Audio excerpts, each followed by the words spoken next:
Hey guys, in this college edition video from the Doctor Who Guide, I'm going to examine the inequality that women have faced in television and film from the 1960s all the way till 2016. We'll examine shows like Star Trek and Doctor Who in an attempt to see how or if they've improved in regard to equality. I'll also hopefully prove that filmmakers and viewers alike have a much bigger influence on society and the portrayal of women than you might think.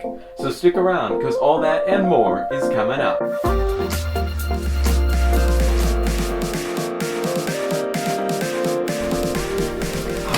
The best box set that you can buy for Doctor Who.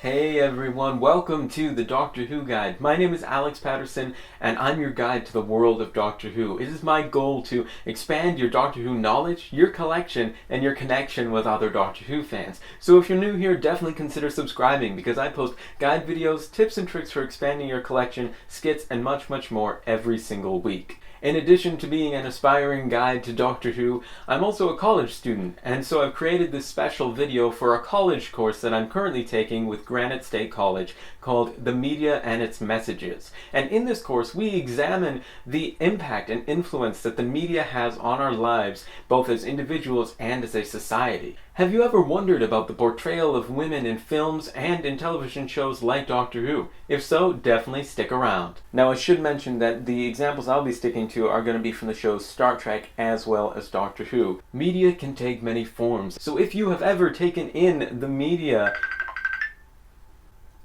I've gotten a call. Hello! Hey, what's up guys? Yeah! So, I'm currently in the middle of filming a video. I'm going to point you at the camera. Hello there, hello everybody. Hey! Hello. Subscribe to Adam Gatwick. Yes! Okay, I've got to get back to filming this video.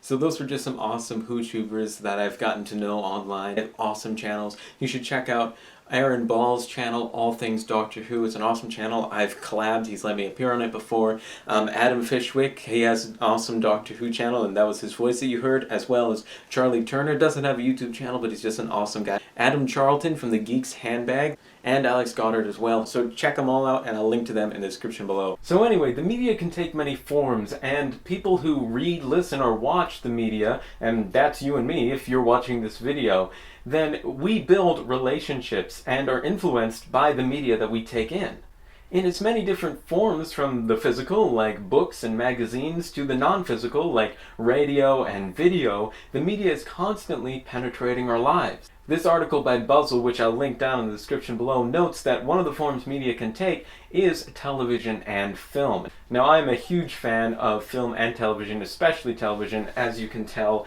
I have spent many hours watching Doctor Who, and I'm currently planning to break my record of 17.5 hours straight of watching TV here on this channel. So definitely subscribe not to miss that. Am I a couch potato for sitting for 17.5 hours straight? No. I'll have you know, I exercise. There's this wonderful chair exercise group at the local senior center that I attend. It's brilliant. Really gives me a good workout. So suffice it to say, I watch a lot of television and film, and as a consumer of that media, I should be careful about the influence that it can have on me. Let's step back a bit for a second, okay? Way back to the 1960s when a brilliant, groundbreaking, incredible show started. I think you all know what I'm talking about, right? Right? Dog is Star Trek. I know, right? I'm talking about Star Trek. I'm actually also a big fan of Star Trek and all of the Star Trek TV shows. There are millions of other fans around the world who love Star Trek, so there is a lot of love for this show, and rightly so. The show got many things right, like a love for exploration, for diplomacy, and for deep thought about important issues.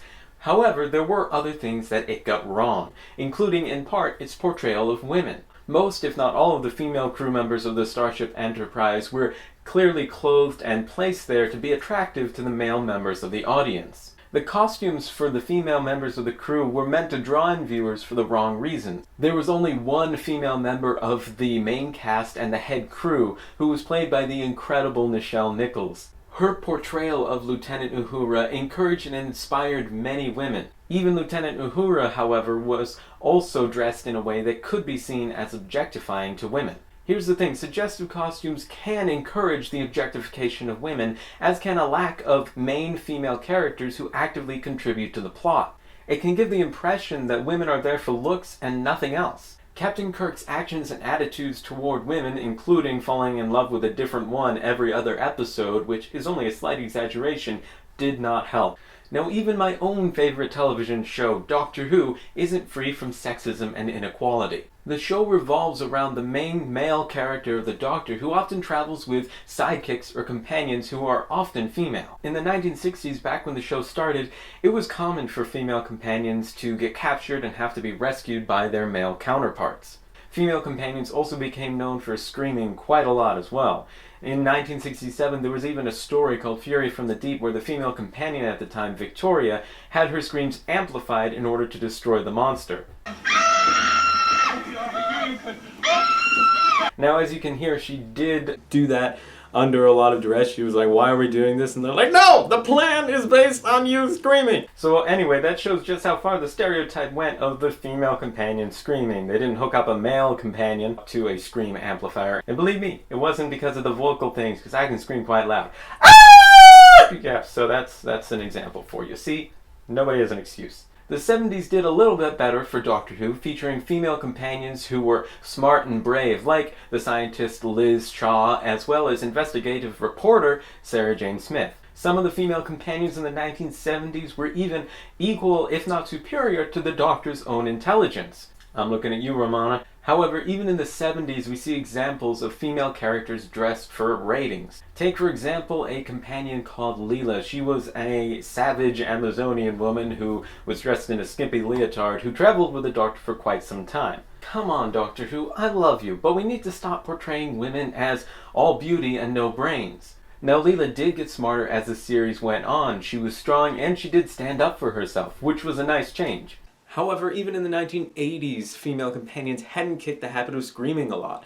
I'll link to a video that is compiled solely of companion Mel Bush's screams. It's like 1 minute and 51 seconds long. Why does any of this matter? Is there any real harm? Well, let's take a look for a second at the brain. In a TED Talk by neuroscientist Molly Crockett called Beware Neurobunk, Crockett talks about the impact and influence that certain visuals can have on whether or not we as an audience agree with something. She brought up a study where, and I quote, researchers asked a few hundred people to read a scientific article. For half the people, the article included an image of a brain, and for the other half, it was the same article but didn't have the image. It's at this point that Crockett shows us images showing that the group that read the article with a brain on it had a much higher rate of people who agreed with the article than the group that read the article with no brain on it. And I know more of you agree with me than you would have because I just put an image of a brain in the corner of this video. In the words of Crockett herself, do you want to sell it? Put a brain on it. If adding the image of a cartoon brain to an article increases the likelihood that more people will agree with what the article says, then aren't we impacted and influenced to some extent by how we see women portrayed in television and in film? Viewers can help bring equality to the portrayal of women in television and film. On a page by MediaLit.net, they describe a course called Critical Reading of the Media, and I quote, both the reader and the viewer learn to be active, to challenge, analyze, react, explore, and understand the medium, whether it's a printed page or an illuminated TV set. Courses like this encourage us to look at the circumstances that create a TV show or a film, the desire to make money. They also help us recognize how we as an audience can encourage production companies to create content that represents the kind of positive change that we want to happen in the world. A report by USC Annenberg's Media, Diversity, and Social Change Initiative shows us information gathered from 800 Hollywood films, and the results are disappointing. And I quote, the group examined the 800 top films from 2007 to 2015, excluding 2011, end quote. Why do you exclude 2011? Start quote again. Analyzing 35,205 characters for gender, race / ethnicity, LGBT status, and for the first time, the presence of disability. The results revealed, end quote, this is the important part, that Hollywood remains impervious to change. Come on! Thanks to interesting and eye-catching infographics, we can see that women are grossly underrepresented in Hollywood films, with a ratio of 2.3 men to every woman. We need to do better, okay? And I think David Putnam would agree. Now, who is David Putnam? I don't know. I googled him. He's just part of the Lord of Houses in England and has a CBE and ABC and all the other awards you could imagine, and he's also a filmmaker. In his TED Talk titled "Does the Media Have a Duty of Care?", which I'll link down below, I highly suggest it, Putnam talks about the power that the media has. He encourages filmmakers to only create content that reflects a world that they themselves would want to live in. And I agree. And that's why I try to encourage positivity and laughter as much as I can on this channel. Although in the wake of my video about John Hurt's passing, where I break into tears several times, I might need to do better in this regard. The point is, if you are a producer, a filmmaker, an actor, or a fan, please make sure that you are supporting and creating content that represents the kind of world that you yourself would want to live in. Look for and encourage media that are treating women with equality. I've painted a dim view of things so far, perhaps rightly so, but I'd still like to give credit where credit is due and ask the question, have things gotten better? Let's head back to my favorite TV show. The new series of Doctor Who has improved a lot in regard to the writing of women in the series. From the very first time we met the character Rose Tyler on the show, she took things into her own hands. She was smart and she was independent, as well as being a great balance for reining in the Doctor. Brilliant characters like Martha Jones took it upon themselves and saved the world when the Doctor wasn't even around. Donna Noble is another brilliant example of a strong female character in Doctor Who. She was the first companion of the new series not to be in love with the Doctor, and she was really able to step up and she saved the universe and just became this incredible character by the end of her time on the show.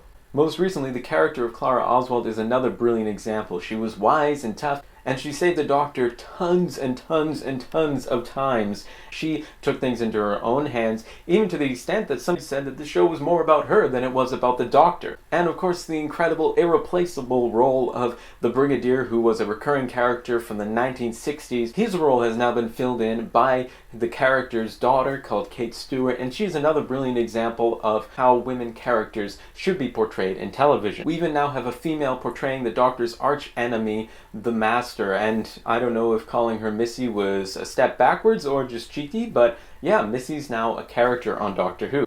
Doctor Who isn't the only show to improve. Star Trek The Next Generation added more female members to the main cast of the show, and Deep Space Nine continued on that legacy. But by far, Voyager takes the cake for the best portrayal of women in Star Trek, in my opinion, because they had, for the first time ever, a female captain of the ship, played by the incredible Kate Mulgrew. Catherine Janeway's character was just brilliant, and she really carried the show and did a brilliant job as the first female captain in Star Trek. If you've not seen Voyager, Kate Mulgrew will knock your socks off. The role of women in Star Trek definitely came a long way from the ensigns in the original series, all the way to Kate Mulgrew being the captain of the starship Voyager. Finally, I've just told you to be a responsible viewer and object to companies that are making content that portrays a world of morals that you yourself would not want to be a part of. However, that could be more difficult than it sounds. An article by Business Insider brings an updated look to an infographic from 2011 by Jason at Frugal Dad. This infographic claims that 90% of the media that we watch, read, and listen to is controlled by just 6 major corporations. The fact that the large majority of the media that we are exposed to is controlled by just a few 6 media corporations, that's very disturbing and worth looking into more. Even if we as viewers want change to happen, how much choice do we actually have? I would love to know what you think. Let's continue this conversation in the comments down below. Let me know what your opinion is on the state of sexism in film and television and what solutions you would suggest. What examples have you seen of films and TV shows that portray a world that you yourself would want to be a part of? And I look forward to chatting with you in the comments of this and many other of my videos. My name is Alex Patterson, and this is the Doctor Who Guide, and normally I talk about growing your Doctor Who knowledge, your collection, and your connection with other Doctor Who fans. So if that sounds like something you'd be interested in, definitely subscribe, and if you like this kind of video, then comment down below telling me that you want to see more of it. Thanks so much for watching, and I will see you in the next video. Bye. Or investigative reporter Sarah Jane Smith. Wow.